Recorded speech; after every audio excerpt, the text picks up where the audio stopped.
So I've been looking forward to this conversation with Kelly for about a week now since we heard about some changes that they made over at Rising Kids. If you don't know, Paige and Kelly and Lori were able to go to a conference earlier this year in January, February, in Orlando, called Children's Pastors Conference, CPC. And you guys came back with some amazing ideas, some things that you guys have actually implemented, one of which I'm really excited about being able to hear this morning and hear you share them with the rest of the church body. So can you tell us a little bit about Slurp and how Slurp has kind of morphed into something else? I know most people are going to go, what did you say? Yeah. Slurp. So Slurp is wow, I'm really loud.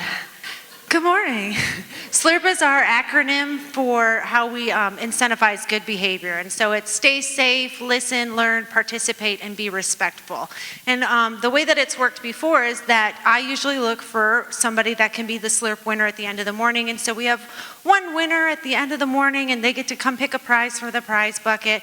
And we are changing that to something that we're calling Kingdom Coins, where we can acknowledge more children and multiple children can earn coins. Does that make sense? Yeah, so you went away from like one winner to a group of people that maybe would be able to win that week. So when you think about the determining factor, like what was like the top 2 or 3 things that you said, we have to do this because this is not working, Slurp is not working. Why was it not working? I think that's a very important question to ask too. So I think like a lot of the conversations that Paige and I were having is that we were noticing that the kids weren't necessarily cheering for their friend when they won anymore.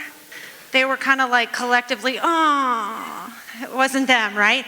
And then I think too, a lot of what was happening is some of the volunteers were saying, oh, well, our kids are saying, I'm trying so hard and I'm not winning Slurp. And when you think about the children's ministry, if we have 30 kids that come in the elementary room every week, and we meet 52 weeks a year, realistically, if they win once a year, that's like their birthday, right? Once a year?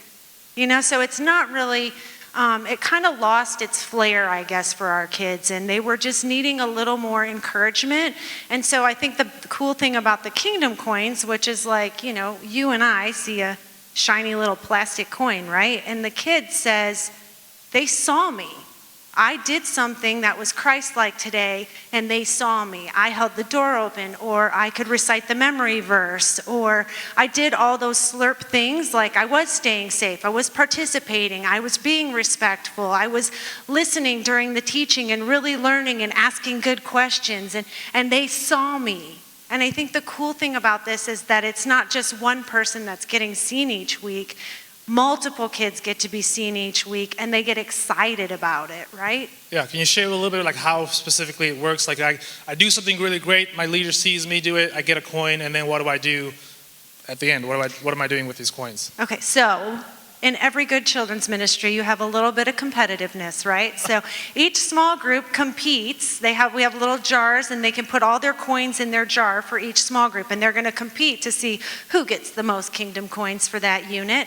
And then at the end of the unit, the MAT team is going to match the Kingdom Coins. And what that means is that for every Kingdom Coin, the MAT team is going to turn into $1. Like a real dollar. Like a real dollar. A real dollar.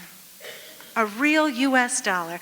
And yeah, I know, right? Which is kind of exciting if you're a kid, because it started with like, you see me to now I have $1. So what they're going to do with their dollars is I'm going to give them a list of items that they can purchase that will go to our mission partners. So as small groups, they will get to decide in each of their small groups where they want their money to go. So for example, they could buy a soccer ball for a kid in Nicaragua to play with.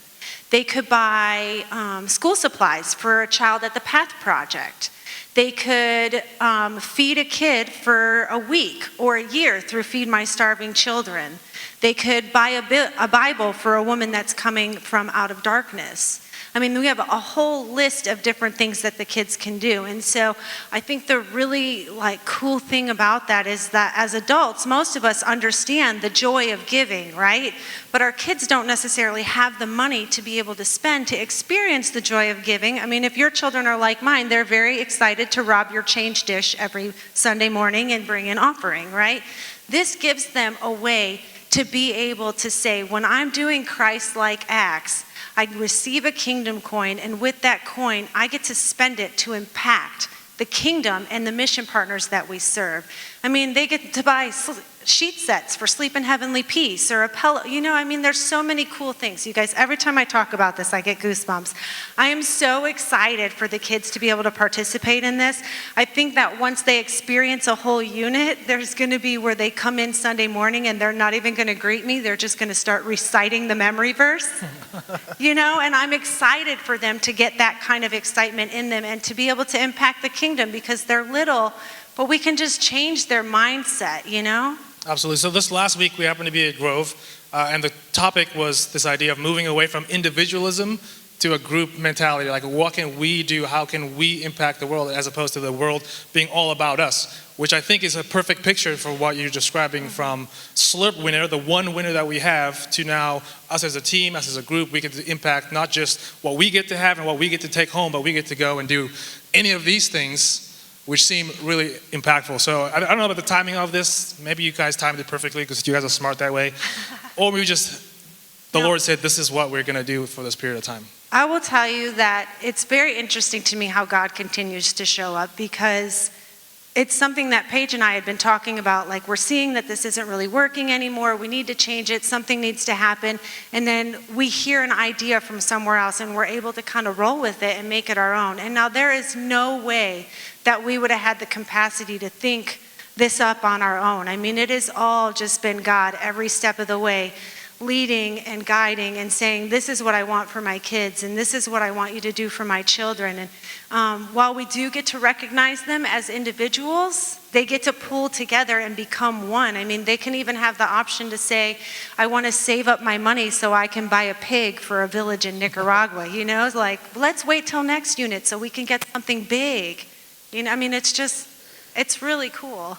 So you're thinking, so 6 months from now, a year from now, what do you hope is the determining, what is the hope of this entire change? What do you hope will happen?